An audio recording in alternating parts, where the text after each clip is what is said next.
We're here today to share with the media this airplane, the movie Memphis Belle. It was actually the airplane they used in that 1990 movie, The Memphis Belle, to tell about the original Memphis Belle crew and airplane, how they were one of the first to complete their 25 missions.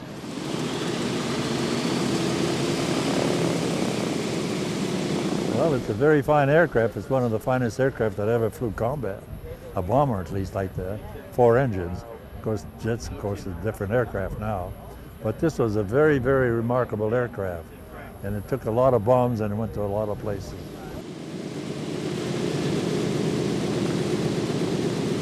We're going to show you some of the sights and sounds of what a B-17 ride is like in this airplane, and we're going to be offering flights this Saturday and Sunday here at the Roanoke Airport. Any of the proceeds go to help restoring this and 2 other B-17s that are in the works right now. The veterans here is what's really touching me, because it's great to see this turnout. I'm so glad that we have so many out here. It's been fewer and fewer year after year. They're always, obviously they're all in their 90s or later.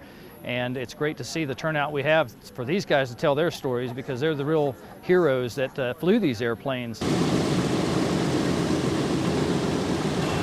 This thing was flying when I was flying too. Really? In 1943. A lot of memories, yeah. Memories of the crew that I had. I had 3 crews all told and lost all 3 of them. Yeah. But it was a remarkable aircraft.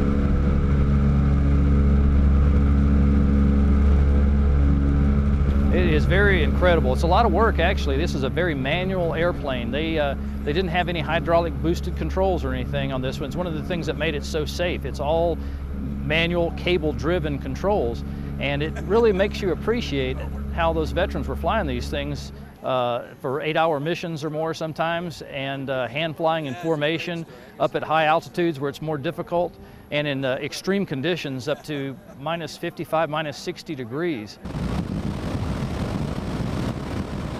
And of course being shot at and you know, dodging flak and all. They had a tough life, where we're at least going to be able to enjoy a beautiful day at a lower altitude and just have the fun of seeing a little bit of what they did.